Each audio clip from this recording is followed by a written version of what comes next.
நல்லாவே இருக்கு. நல்ல ஒரு ரெஸ்பான்ஸ் கொடுக்குறாங்க. எல்லாருக்கும் பிடிச்சிருக்கு. இந்த காமெடி ஏதோ ஃபேமிலி ஓரியன்டா ஃபீல் பண்றாங்க. எல்லாரும் ஒண்ணா உட்காந்து பார்த்து என்ஜாய் பண்றாங்க. அது பர்சனலாவும் சொல்லியிருக்காங்க. ஸோ நல்ல ஃபீல் தான். விஜயனா தான் ஃபன்னி ஃபேக்டரியோட ஃபுல் இன்சார்ஜ் எல்லாமே அவரோட சேனல்ன்றனால அவர் ஹஸ்பண்ட் அண்ட் ஒய்ஃப் கண்டென்ட் தான் நிறைய பண்ணுவார். இவங்க நார்த் இந்தியன்றனால நமக்கு தெரியல ஒரு நார்த் இந்தியன் வச்சு ஒன்று பண்ணா கொஞ்சம் ஹியூமராகவும் இருக்கும்னு கான்ட்ரவர்சியாக மட்டும் சரி. ஸோ அதனால இவங்க வச்சு வடக்கு முன்னாடி எடுத்தோம். அது நல்ல ரெஸ்பான்ஸ் இருந்தனால அதை அப்படியே கண்டினியூ பண்ணிட்டு இருக்கோம். நிறையவே கேட்பாங்க. இப்போலாம் வந்து எல்லாரும் ரியல் ஹஸ்பண்ட் அண்ட் ஒய்ஃப்லாம் கப்பலாக வ்ளாக் பண்ண ஆரம்பிச்சிட்டாங்க. நிறைய கண்டென்ட் வீடியோலாம் பண்ணுறாங்கல்ல. ஸோ என்ன பண்ணுறாங்க, நாங்களும் அதே மாதிரி நினச்சி நீங்கள் உங்கள் ஹஸ்பண்ட் வரலையா அப்படின்னு ஒன் டைம் கேட்டிருந்தாங்க. இல்லை அது சும்மா நாங்கள் ஆக்ட் பண்ணுறோம், ஒரிஜினல் கிடையாது, நாங்கள் ஃப்ரெண்ட்ஸ் அப்படின்னு சொல்லி முன்னாடிலேருந்து என்னோட ரிலேட்டிவ்ஸ்லாம் அப்படி பேசுவாங்க. அவங்களுக்கு சுத்தமாக தமிழ் தெரியாது. சென்னையில் வந்து சர்வை பண்ண ஸ்டார்ட் பண்ணி அவங்க தமிழ் கற்றுக்கிட்டாங்க. ஸோ எங்களோட பாபி சில பேர்லாம் இருக்காங்க. அவங்கெல்லாம் வந்துட்டு பேசுறதெல்லாம் ஹிந்தி கலந்து தமிழாக இருக்கும். ஸோ அந்த மாதிரி தான் தப்பு தப்பாக பேசுவாங்க. அது க்யூட்டாக இருந்தது. அதுலேருந்து கொஞ்சம் நோட்ஸ் எடுத்துக்கிட்டேன். அப்புறம் இவர் சொன்னார் அதுலேருந்து கொஞ்சம் நோட்ஸ் எடுத்துக்கிட்டு இதெல்லாம் ரெண்டு மிக்ஸ் பண்ணி நானாக பேச ஆரம்பிச்சேன். என்ன மீனா நம்மள் தான் கோலான்னு பார்த்தா நம்மளை விட நம்மளுக்கு கோலாரா இருக்குது. சம்மர் ஹாலிடேஸ் வந்தாச்சு, நம்ம ஜிடி ஹாலிடேஸும் வந்தாச்சு. GT holidays south India's #1 travel brand. Hi Vignesh, Deva, Nikita, எப்படி இருக்கீங்க? நல்லா இருக்கும். யூஸ்வலாக வெப் சீரிஸ் அப்படின்னா பார்த்தீங்கன்னா பெரிய ஸ்டார்ஸை வச்சு ஓடிடி பிளாட்ஃபார்மில் ரிலீஸ் பண்ணுவாங்க. ஸோ அப்படி இருக்கிற பட்சத்தில் full and full new face வச்சு எந்த ஒரு பேக்ரவுண்டும் இல்லாமல் ஒரு யூடியூப்பில் நீங்கள் எந்த அளவுக்கு அச்சீவ் பண்ணியிருக்கிறதுங்கிறது ஒரு சாதாரண விஷயம் இல்லை. So first of all congratulations on your web series. Thank you. எப்படி இருக்குது மக்கள் மத்தியில் உங்கள் வெப் சீரிஸ் நல்ல வரவேற்பு வந்துட்டு இருக்கு? ஸோ எப்படி இருக்குது அந்த ஃபீல்? நல்லாவே இருக்கு. நல்ல ஒரு ரெஸ்பான்ஸ் கொடுக்குறாங்க. எல்லாருக்கும் பிடிச்சிருக்கு. இந்த காமெடி ஏதோ ஃபேமிலி ஓரியன்டா ஃபீல் பண்றாங்க. எல்லாரும் ஒண்ணா உட்காந்து பார்த்து என்ஜாய் பண்றாங்க. அது பர்சனலாவும் சொல்லியிருக்காங்க. ஸோ நல்ல ஃபீல் தான் அது. ஆமாம், எங்களோட சேனல்ல ஆக்சுவலாக பண்ணி போய்ட்டு வந்துட்டு ஃபேமிலி ஓரியன்ட் கண்டென்ட் தான் பண்ணுவோம். ஸோ வடக்கு முன்னாடியுமே வந்து பார்த்தீங்கன்னா ஃபேமிலி பேக்காக தான் இருக்கும், ஃபுல் அண்ட் ஃபுல் கமர்ஷியலாக. ஓகே, ஸோ வடக்கு பொண்டாட்டி, கான்ஸ்டபிள் பொண்டாட்டி, ஹவுசிங் போர்ட் பொண்டாட்டி, இந்த பொண்டாட்டிங்கிற கான்செப்ட் எங்கேருந்து ப்ரோ வந்துச்சு? ஆக்சுவலாக வந்துட்டு நான் யூடியூப் வந்து ஃபன்னி ஃபேக்டரியில் ஜாயின் பண்ணதுக்கப்புறம் லவ் சீரிஸ் தான் எழுதிட்டு இருந்தேன். கிருஷ்ணலீலான்னு ஒன்று பண்ணேன், அப்புறம் தோழி அண்ட் கதிலேன்னு சொல்லிட்டு இந்த மாதிரி தான் பண்ணிட்டு இருந்தோம். விஜயனா தான் ஃபன்னி ஃபேக்டரியோட ஃபுல் இன்சார்ஜ் எல்லாமே அவரோட சேனல்ன்றனால அவர் ஹஸ்பண்ட் அண்ட் ஒய்ஃப் கண்டென்ட் தான் நிறையா பண்ணுவார். ஸோ நான் வந்துட்டு என்னென்ன இந்த ட்ரெண்டுக்கு ஏற்ற மாதிரி கண்டென்ட் எடுத்தாலும் ஏன் ஓட மாட்டேங்குன்னு சொல்லும்போது நீ ஹஸ்பண்ட் அண்ட் ஒய்ஃப் ஆனால் ட்ரை பண்ணி பாரு, நம்ம சேனல் ஆடியன்ஸ் ஃபுல்லாக அப்படி தானே இருக்காங்கன்னு சொன்னதுக்கப்புறம் சரி பொண்டாட்டியும் ட்ரை பண்ணலான்னு சொல்லிட்டு நாங்கள் என்ன ஐடியா வச்சிருந்தோம்னா ப்ரொஃபஷனல் பேசிஸாக கான்ஸ்டபிள் பொண்டாட்டி, லாயர் பொண்டாட்டி, டாக்டர் பொண்டாட்டின்னு பொண்டாட்டி ஒர்க்கில் இருப்பா, ஹஸ்பண்ட் வந்து தண்டமாக வீட்டில் உட்காந்துருப்பான் அப்படின்னு போது ஒரு காமெடியாக பண்ணலான்னு வச்சோம். பட் கான்ஸ்டபிள் பொண்டாட்டி பண்ணிட்டு இருக்கும்போது இவங்க அப்போ தான் நம்ம சேனலுக்கு வந்தாங்க. இவங்க நார்த் இந்தியன்றனால நமக்கு தெரியல ஒரு நார்த் இந்தியன் வச்சு ஒன்று பண்ணா கொஞ்சம் ஹியூமராகவும் இருக்கும்னு கான்ட்ரவர்சியாக இருந்தா சரி. ஸோ அதனால இவங்க வச்சு வடக்கு முன்னாடி எடுத்தோம். அது நல்ல ரெஸ்பான்ஸ் இருந்தனால அதை அப்படியே கண்டினியூ பண்ணிட்டு இருக்கோம். ஓகே ஓகே, சரி. நீங்க பேச்சுலர் தானே ப்ரோ? ஆமா. அப்புறம் எப்படி ப்ரோ ஒரு ஹஸ்பண்ட் அண்ட் ஒய்ஃப்குள்ள இருக்க ரிலேஷன்ஷிப்பை வந்துட்டு நீங்க அப்படியே ரொம்ப தத்ரூபமா ஃபன்னியாவும் எடுக்கிறீங்க? எப்படி எல்லாமே வந்துட்டு கற்பனையா இல்ல ரியல் லைஃப்ல இருந்து எடுக்கிறீங்க? கற்பனைன்றதை விட நமக்கு ஒன்று இருக்கும்ல, நம்ம ஒரு லைஃப் அடுத்த ஜேர்னி ஸ்டார்ட் பண்ண போறோம் போது நம்ம எக்ஸ்பெக்டேஷன்ஸாகவும் இருக்கலாம்ல, அதை தான் பண்ணிட்டு இருக்கேன். கற்பனை தான் அது, எக்ஸ்பெக்டேஷன்ஸோட இருக்க ஒரு கற்பனை. அப்போ உங்க லைஃப் அப்படிதான் இருக்கும்னு நீங்க ஒரு expectation. Okay okay, super.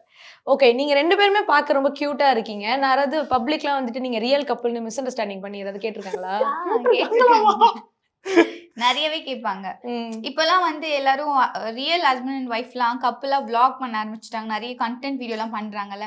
So என்ன பண்ணுறாங்க, நாங்களும் அதே மாதிரி நினச்சி நீங்கள் உங்கள் ஹஸ்பண்ட் வரலையா அப்படின்னு ஒன் டைம் கேட்டிருந்தாங்க.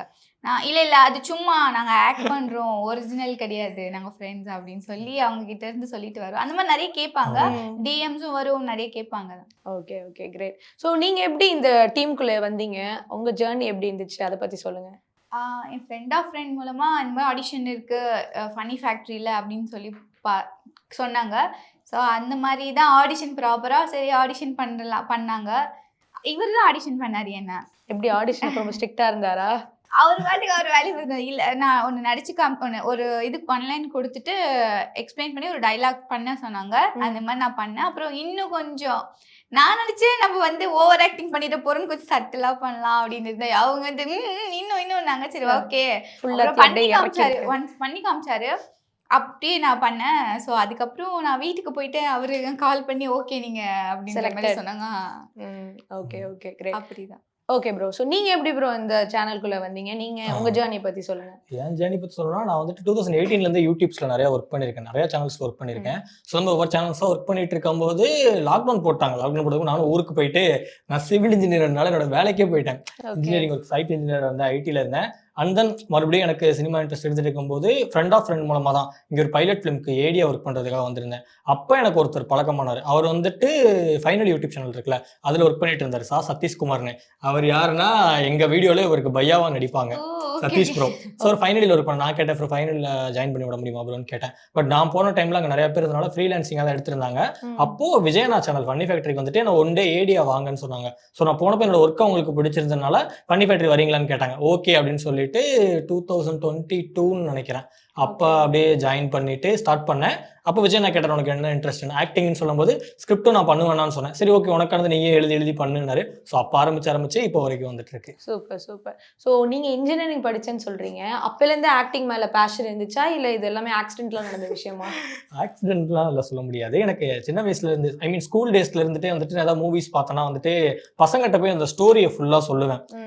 ஸ்கூலில் போயிட்டு என் ஃப்ரெண்டு உட்காந்து ஃபுல் ஸ்டோரி சொல்லுவேன்.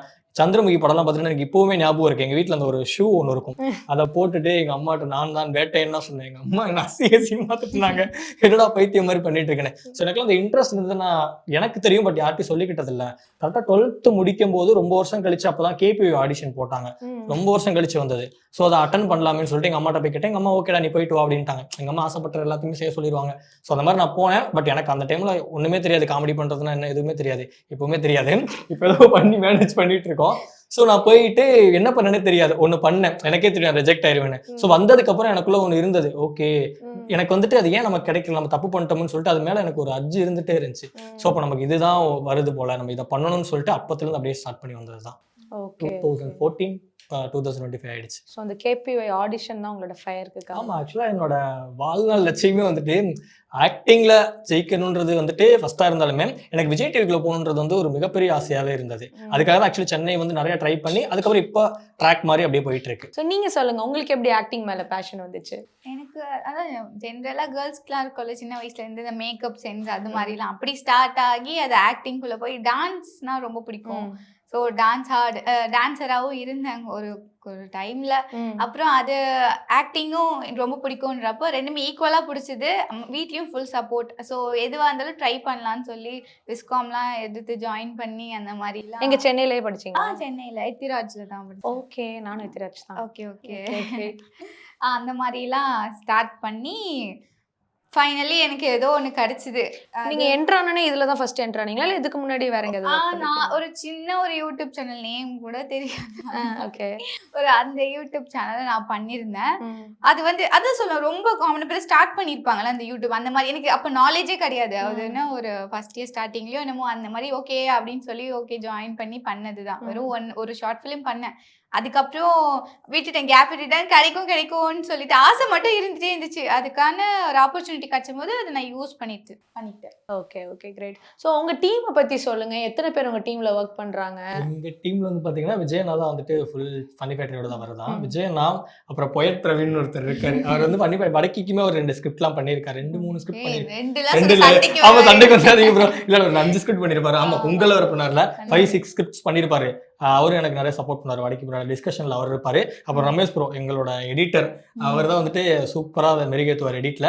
அப்புறம் கேமராமேன் வந்துட்டு விஸ்வான்னு சொல்லிட்டு அவர் தான் வந்து வடக்கி பொண்டாட்டி சக்ஸஸ்க்கு வந்துட்டு ஒரு முக்கால்வாசி காரணம்னு சொல்லலாம். ஏன்னா நம்ம அவுட்டோர்னு ஒரு ஷூட் போகும்போது அங்கே நிறைய இஷ்யூஸ் இருக்கும். இப்போ நம்ம கான்சன்ட்ரேட் பண்ணி இங்கே நடிக்கணும்னா கேமராமேன் கிட்ட தான் அது அந்த கேமராமேன் தைரியம் கொடுக்கணும். நீங்கள் போய் நடிங்க, எந்த பிரச்சனையும் வராமல் நான் கேமரா யாருக்கு தெரியாம வச்சு எடுக்கிறேன்னு ஒரு தைரியம் கொடுக்கணும்ல. அதை வந்து எங்கள் விஸ்வா கொடுத்தாரு, நிறைய இடங்களில் கொடுத்துருக்காரு. ஸோ அதனால தான் நாங்கள் ட்ரெயினாக இருக்கட்டும், பீச்சாக இருக்கட்டும், டி நகரோட அந்த இதாக இருக்கட்டும், எல்லா இடத்துலையும் போய் எடுத்தோம் விஸ்வா. அப்புறம் இப்போ வந்துட்டு சுகாசன் பண்ணிட்டு இருக்காரு. அவரும் வந்துட்டு எங்களுக்கு சப்போர்ட். அவர் தான் எங்களோட கான்ஸ்டபிள் பொண்டாட்டிக்கு வந்துட்டு கேமராமேன். அதுக்கப்புறம் சில பல காரணங்களாக அவர் போனனால அப்போ விஸ்வா வந்தார். ஸோ இவங்க அப்புறம் எங்களோட டப்பிங் இன்ஜினியர்ஸாக இருக்கட்டும், போஸ்டர் டிசைன் வந்துட்டு தான் ஒரு ப்ளஸ் எங்களுக்கு. தம்ப்நெயில் என்னதான் நம்ம கண்டென்ட் உள்ளே இருந்தாலுமே நம்ம அதை கிளிக் பண்ணி மக்களை உள்ள வர வைக்கணும்ல, அதுக்கு எங்களோட டிசைனர் ரமேஷ் ப்ரோ இருக்காரு. ஸோ இந்த மாதிரி இருக்காங்க. அண்ட் விபிதாக்கா அவங்க எங்கள் டீம் தான். டோட்டலாக ஒரு 8 மெம்பர்ஸ் நாங்கள் இருக்கோம் டீமில். சரி, இப்போ நீங்கள் சொன்னீங்க பப்ளிக் பிளேசஸில் நிறையா ஷூட் பண்ணுவேன் அப்படின்ட்டு. ஸோ பப்ளிக் பிளேஸில் யூஸ்வலாக ஷூட் பண்ணால் நிறையா பிரச்சனை வரும், இல்லை பெர்மிஷனில் அந்த மாதிரிலாம் நிறைய பிரச்சனை வரும். ஸோ அந்த மாதிரி நீங்கள் ஏதாவது ஃபேஸ் பண்ணியிருக்கீங்களா? பர்மிஷன் வாங்கலைன்னுலாம் நாங்கள் ஃபேஸ் பண்ணதில்லை. என்னன்னா எப்படி சொல்கிறது, டி நகர்ல மட்டும் ஒரு தடவை ஷூட் பண்ணிட்டு இருந்தோம். அப்போ வந்து தீபாவளி டைம்ல ரொம்ப ரஷ். ஸோ அந்த டைம்ல வந்துட்டு அங்க இருந்த போலீஸ் எல்லாமே சப்போர்ட் தான் பண்ணாங்க. ஒரு மேடம் வந்துட்டு என்ன சொன்னாங்கன்னா, தம்பி கூட்டம்லாம் நிறைய இருக்கு, ஸோ வந்துட்டு சீக்கிரமா எடுத்துட்டு போங்க அப்படின்னு சொல்லி குறிப்பிட்ட டைமிங் மட்டும் கொடுத்தாங்க. ஸோ அந்த மாதிரி சப்போர்ட்ஸ் தான் வந்திருக்கே தவிர்த்து யாருமே எடுக்காதீங்கன்னு சொன்னதில்லை. ஞாபகம் இருக்கு, நாங்கள் ஃபர்ஸ்ட் வந்துட்டு வடைக்கு முன்னாடி ஃபர்ஸ்ட் எபிசோட் வந்து ஷூட் பண்ணிட்டு இருந்தோம். அப்போ நாங்கள் அரே ட்ரௌசர் வந்து கான்ஸ்டபிள் முன்னாடி சொல்ல ஆரம்பிச்சிட்டோம். நாங்கள் ஒரு கொடையை வச்சுட்டு ஒரு சீன் எடுக்கும்போது குதிரைக்கார் வந்தாரா, நாங்கள் பயந்துட்டோம். ஆக்சுவலி ஏதோ சொல்ல போறது, அவர் வந்துட்டு நீங்க தான் அந்த டவுசர் அப்படின்னு சொல்லிட்டு அந்த மாதிரி தான் பண்ணியிருக்காங்க. ஸோ யாருமே எதிர்ப்பு தெரிவிச்சதில்லை. நிறைய சப்போர்ட்ஸ் தான் எங்களுக்கு இப்போ வரைக்கும் நிறைய சப்போர்ட்ஸ் தான் வருது. சப்போர்ட்ஸ் வந்திருக்கு. இப்போ ஓரளவுக்கு நீங்க இப்போ ரீச் ஆனதுக்கப்புறம் இப்போ எடுக்கும் போது ஃபேன்ஸ் நிறைய பேர் போட்டோ எடுக்கலாம், அந்த மாதிரி ஏதாவது ஃபேன்ஸ் டார்ச்சர் ஏதாவது நடந்திருக்கா? அதெல்லாம் லவ்ல டார்ச்சர் நாங்க சொல்லவே மாட்டோம். நிறைய நடந்திருக்கு. நின்னு பாத்துட்டே இருப்பாங்க. ஒருத்தர் அன்னைக்கு ஒரு நாள் எடுத்துக்கிட்டு இருந்தோம் இந்த மாதிரிதான். அன்னைக்கு ஒரு நாள் டைரக்ட் நான் பண்றேன், நான் சூப்பரா டைரக்ஷன் பண்ணுவேன்னு சொல்லி ஒரு அங்கிள் நடுவுல வந்து பேச ஆரம்பிச்சிட்டாரு. எங்களுக்கு அது எடுக்கும், நாங்க வேற போகணுமே, ஷூட் போகணுமே. இவர் வந்து சரி சொல்லுவோம், ஏன்னா ஃபேனாவும் இருக்காரு. நான் வந்து நல்ல கதையில வச்சிருக்கேன் உங்களுக்காக அப்படின்னு சொல்ல ஆரம்பிச்சேன். அந்த மாதிரி கொஞ்சம் நிறைய பேர் வராங்க. அதெல்லாம் இப்படி சமாளிச்சிருவாரு. அப்படியா? ஓகே எல்லாருமே சமாளிக்க கத்துப்போம் இல்லையா, ஜூட் அப்படின்னு ஓட கத்து வச்சிருக்கோம். நான் கண்ணை காமிச்சிட்டா எல்லாரும் டக்கு டக்கு டக்குன்னு ஒவ்வொரு திசையில பிரிச்சு ஓடிடுவோம். அப்படியா? நடந்தது இல்ல, ஆனா ப்ரிப்பேர்டா இருக்கும் அதுக்கு. ஸோ நீங்கள் வடக்கு பொண்டாட்டியில் யூஸ் பண்ணுற தமிழ் வந்துட்டு ரொம்ப க்யூட்டாக இருக்குது. எப்படி அந்த தமிழ் வந்துட்டு நீங்கள் இந்த ஸ்கிரிப்டுக்காக நீங்கள் ரெடி பண்ணீங்களா, இல்லை முன்னாடிலேருந்தே பேசிகிட்டு இருக்க தமிழா? முன்னாடிலேருந்து என்னோட ரிலேட்டிவ்ஸ்லாம் அப்படி பேசுவாங்க. அவங்களுக்கு சுத்தமாக தமிழ் தெரியாது. சென்னையில் வந்து சர்வை பண்ண ஸ்டார்ட் பண்ணி அவங்க தமிழ் கற்றுக்கிட்டாங்க. ஸோ எங்களோட பாபி சில பேர்லாம் இருக்காங்க. அவங்கெல்லாம் வந்துட்டு பேசுறதெல்லாம் ஹிந்தி கலந்த தமிழா இருக்கும். ஸோ அந்த மாதிரி தான் தப்பு தப்பா பேசுவாங்க. அது கியூட்டா இருந்தது. அதுல இருந்து கொஞ்சம் நோட்ஸ் எடுத்துக்கிட்டேன். அப்புறம் இவர் சொன்னார், அதுல இருந்து கொஞ்சம் நோட்ஸ் எடுத்துக்கிட்டு இதுல இருந்து மிக்ஸ் பண்ணி நானா பேச ஆரம்பிச்சிட்டேன். அவ்வளவுதான். இப்போ நீங்க ரெண்டு பேரும் ஓரளவுக்கு கொஞ்சம் நோன் ஆனதுக்கு அப்புறமேல உங்களுக்கு கிரேசி ப்ரொபோசல்ஸ் இல்ல ஃபன்னியான ப்ரொபோசல்ஸ் ஏதாவது நடந்திருக்கா? கிரேசியான்னு எனக்கு தெரியல. பட் எனக்கு பர்சனலா சிரிப்பு வந்தது அதை பார்க்கும்போது. ஏன்னா இவர் வந்து எப்பவுமே வந்து இவரோட ஃபேமிலி, மாமியார், என்னோட மாமியார், சிஸ்டர் யாராச்சும் வருவாங்கல்ல, கூட்டு வந்து அடிப்பாங்கல்ல. ஸோ இவர் வந்து மொத்தமா என்னை வந்து டார்ச்சர் பண்றாரு அப்படிங்கிற மாதிரி அவர் சொல்லியிருக்காங்க. அவரை மாதிரி நான் இருக்க மாட்டேன். ரொம்ப சீரியஸான ப்ரொபோசல் ஆக்சுவலா இது. அவரை மாதிரி நான் இல்ல. நான் உங்களை நல்லாவே பாத்துக்கிறேன். நான் வந்துட்டு மந்த்லி 2 lakh என்னமோ சம்பாதிக்கிறேன். என்னை கல்யாணம் பண்ணிக்கோங்க ப்ளீஸ் அப்படின்னு சொல்லி நேர்ல வந்து கேட்டாரு. மெசேஜ்ல ஓடி இருப்பேங்க. யார் சாமி நீ மந்த்லி 2 lakh சம்பளம் வாங்குறியா? எனக்கு பேர் மறந்துச்சு. சம் ரேண்டமான ஐடில இருந்து டிஎம் பண்ணிருந்தாங்க. அவங்கள மாதிரி நான் என்னோட சிஸ்டர்லாம் உங்களை நல்லாவே பாத்துப்பாங்க. உங்களை திட்டவோ அடிக்கவும் மாட்டாங்க. எங்க மம்மிக்குலாம் உங்களுக்கு ரொம்ப பிடிக்கும். நான் ஏதோ ஒரு ஐடில ஒர்க் பண்றேன், இவ்வளவு ஏர்ன் பண்றேன், நீங்க என்ன கல்யாணம் பண்ணீங்கன்னா நான் உங்களை நல்லா பத்திரமா வச்சு பாத்துப்பேன் அப்படின்னு சொல்லி. அவருக்கு ரிப்ளை பண்ணீங்களா? அக்செப்டே பண்ணலங்க. நீங்க அவங்க அவர் மனசு பாதிக்கப்பட்டு நம்ம எதுனா இல்ல பரவாயில்லன்னு போய் சொல்ல போய் அவங்க எது கான்வர்சேஷன் நினைச்சிட்டு அதுதான் சொல்லுவாங்க. நாங்க மத்தது இந்த மாதிரி நாம பாக்குறோம், உங்களை பிடிச்சிருக்கு, நல்லா பண்றீங்க அப்படின்னா நான் தேங்க்யூ கண்டிப்பா ரிப்ளை பண்ணுவேன். இந்த மாதிரி எல்லாம் அனுப்பி நம்மளே எதுனா பிரச்சனை வளர்த்துருவோம் ஒரு பயம் தான். அதனாலதான் பண்ணல, ஸ்கிப் பண்ணியாச்சு. Okay okay. உங்களுக்கு ப்ரோ? கிரேசியெல்லாம் வந்ததுல ஆனா நிறைய டிஎம்ஸ் வரும். Please reply, please marry me, நான் உங்களை லவ் பண்றேன், நீங்க கிரஷ் பொண்ணுங்களே இப்படி அனுப்புறாங்களா? நிறைய அனுப்புவாங்க. எனக்கு மோஸ்ட்லி யாருக்கும் ரிப்ளை பண்ண மாட்டேன். பட் அவங்களோட லவ் நமக்கு வந்துட்டு ஒரு சப்போர்ட் தானே. பார்க்கும்போது ஓகே ஓகே எல்லாருக்கும் நம்மள பிடிச்சிருக்கு அப்படின்ற ஒரு இது மட்டும். எல்லாமே உண்மையான ஐடி தானே இல்ல ஃபேக் ஐடி போட்டு? நிறைய ஃபேக் ஐடி வரும், நிறைய ஃபேக் ஐடிஸ் வரும். பட் ஜெனரலா ரியலா சொல்றவங்களும் நிறைய இருப்பாங்க. ஓகே பட் உங்க எல்லாருக்குமே ரொம்ப தேங்க்ஸ். எனக்கு இன்னும் சப்போர்ட் பண்ணிட்டே இருங்க, என்ன லைக் பண்ணிட்டே இருங்க. ஆமா, டெய்லியும் சாப்பிட்டீங்களா, நான் காஃபி குடிச்சிட்டேன், நீங்க குடிச்சீங்களா அப்படிலாம் கேட்டு ஒருத்தர் தினமும் பண்றாரு. அப்படியா? Super super. அது யாரா இருந்தாலும் அவர் உங்க மெசேஜை பாக்குறாருங்கிறது அவருக்கு தெரிஞ்சாலே லவ் வந்து நான் வச்சுக்கிறேன். ஐ மீன் பிடிச்சிருக்கு, எனக்கு இதே மாதிரி சப்போர்ட் கொடுங்க. ஏன் ப்ரோ நான் சாப்பிட்டேன்னா காபி குடிச்சாலும் கேட்க மாட்டீங்கல்ல, கவனிச்சுக்கிறேன். Okay okay great. So shooting டைம்ல ஷூட்டிங் ஸ்பாட்லலாம் என்ன மாதிரியான அலப்பரைஸ்லாம் நடக்கும் உங்க கேஸ்ட் அண்ட் க்ரூ வச்சு? ஏதாவது மறக்க முடியாத ஒரு எபிசோட்ல நீங்க பண்ணது ஏதாவது ஒரு விஷயம் இருக்கா? மறக்க முடியாத எபிசோடு அலப்பறைனா எல்லா எபிசோடுமே எங்களுக்கு ரொம்ப ஜாலியாக தான் போயிட்டு இருக்கும், ஃபன்னா இருக்கும். மறக்கவே முடியாதுன்னா எது நமக்கு மறக்கவே முடியாதுன்னா எனக்கு பர்சனலா வந்து விடிய தூங்காம ஷூட் பண்ணோம், நைட் அவுட்னு சொல்லிட்டு செம்ம தூங்கவே. ஆக்சுவலா ஒரு 1 hour பிரேக் இருந்து திரும்ப எல்லாரும் ஆஃபீஸ்க்கு வந்தோம். எல்லாருமே தூங்கிட்டாங்க. ஆனா அந்த 1 hourக்கு அப்புறம் சன்ரைஸ் ஆக போகுது. பீச் போய் சன்ரைஸே எடுக்கணும், அதனால ரெஸ்ட். ஆனா நான் தூங்கிடுவேன். 2 நாளுக்கு அப்புறம் எழுஞ்சிக்க மாட்டேன்னு சொல்லி அவ்வளோ 2 hours 3 hours தூங்காம இருக்கு. நீ என்ன பண்ண? என்னைய தூங்கக்கூடாம உட்காந்து கதை சொல்லிட்டு. ஆமா, இவங்களை தூங்க விடாம உட்காந்து எல்லா கதையும் பேசி, பேய் கதை, அந்த கதை, இந்த கதைன்னு பேசி முழிச்சிருந்து தூங்கவே இல்லை. ஆனால் தூக்கம் நல்லா இருந்தது. அதுதான் நான் மறக்கவே மாட்டேன். அந்த அளவுக்கு தூக்கம் வந்தா எப்படி இருக்கும், அந்த பிரகாஷ் ராஜ் தூங்காதலாம் அப்படின்னு அந்த மாதிரி இருந்தது எனக்கு. ஓகே ஓகே, அது நல்லா இருந்தது. ஹார்ட் ஒர்க் பண்ணியிருந்தோம். ஆமா. பரவாயில்ல, தூங்காமலாம் எடுத்திருக்கீங்க. 2 நாள் சேர்ந்த மாதிரி. Super super. ஸோ உங்க மாமனார் மாமியார் அவங்களுமே ஒரு பெரிய ரோல் ப்ளே பண்ணியிருக்காங்கல்ல, உங்க அப்பா ஆமா. அம்மாவா நடிச்சிருக்காங்க. அவங்கள பத்தி சொல்லுங்க, அவங்களோட நடிக்கும் போது எப்படிலாம் இருக்கும்? அவங்க பத்தி சொல்லணும்னா எனக்கு அப்பாவா பண்றாருல, அவர் நான் ஸ்டார்ட் பண்ணப்பல இந்த யூடியூப்ல ஃபன்னி ஃபேக்டரி வந்து ஸ்டார்ட் பண்ணப்பல இருந்தே எனக்கு அப்பா இல்லைன்னா எனக்கு அப்பா வர மாட்டேன். நான் லவ் பண்ற பொண்ணுக்குலாம் அப்பாவா அவரை தான் போடுவேன். நான் இப்போ லவ் பண்ண ஹீரோயின் அப்பாவா போடுவேன். ஹீரோயின் அப்பாவா போட்டுட்டு இருக்கும்போது அவருக்கு எங்களுக்குள்ள ஒரு நல்ல ஒரு பாண்ட் இருக்கும். அவர் பத்தி சொல்லி எதனாலனா அவர் வந்து எங்களை ரொம்ப பேம்பர் பண்ணி பார்த்துப்பாரு. குழந்தைங்க மாதிரி ஸ்நாக்ஸ் ஆர்டர் பண்ணுவாரு, ஜூஸ் ஆர்டர் பண்ணுவாரு, ஐஸ்கிரீம் ஆர்டர் லாஸ்ட் பண்ணுவாரு. ஷூட்ல செம்ம ட்ரீட் தான். ஐஸ்கிரீம் எதுவுமே இல்ல, எந்த ஒரு ஸ்பெஷல் டே கிடையாது, எதுவுமே இல்ல. ரேண்டம் டே திடீர்னு வருவாரு, ஆமா. எல்லாருக்கும் நான் ஆர்டர் போட்டிருக்கேன் வரை எடுத்து கொடுப்பாரு. அவர் வந்து எனக்கு ஜாலியா அவர் வச்சு எல்லாருக்குமே ஜாலி. எல்லாருமே சார் வர ஜாலி ஜாலி எனக்கு ஸ்நாக்ஸ் ஆர்டர் போடுவார் அப்படின்ற மாதிரி ஆயிடும். பிரியங்கா அக்கா எப்படி வந்தாங்கன்னா அவங்க அண்ணாக்கு வந்துட்டு அம்மாவா பண்ணிட்டு இருந்தாங்க, விஜய் அண்ணாக்கு. ஸோ அண்ணா சொன்னா சரி அக்காயை வந்துட்டு அம்மாவா போட்டுக்கலாம்டான்னு சொல்லும்போது காம்போவும் கரெக்டாக இருந்தது. அப்பா அம்மா ஒய்ஃப் ஹஸ்பண்டு இவங்களுக்கு ஒரு பையான்னு சொல்லிட்டு எங்களோட ஒரிஜினல் ஃபேமிலியாவே கிரியேட் ஆயிருச்சு. நிறைய பேர் ஒரிஜினல் ஃபேமிலின்னு நினைச்சிட்டு இருக்காங்க. ஸோ அந்த அளவுக்கு கிரியேட் ஆனது. Super super. இப்போ உங்க வீடியோஸ் இந்த அளவுக்கு ரீச் ஆயிருச்சு, செம்மையா போயிட்டு இருக்கு. பட் ஸ்டார்டிங்ல நீங்க ஒரு எபிசோட் பண்ணி அந்த எபிசோட ஒரு பயங்கர ரீச் கொடுத்துருக்குல்ல, ஃபர்ஸ்ட் கொடுத்தது, அந்த எக்ஸ்பீரியன்ஸ் எப்படி இருந்துச்சு, அதை பத்தி சொல்லுங்க. அது எங்களுக்கு ரொம்பவே ஷாக்கிங். ஆக்சுவலா என்னன்னா அது எந்த எபிசோட்? வடக்கு முன்னாடி ஃபர்ஸ்ட் எபிசோட் தான் எடுத்துட்டு நாங்க வந்துட்டு வடக்கு கண்டினியூ பண்ற ஐடியாவே இல்ல.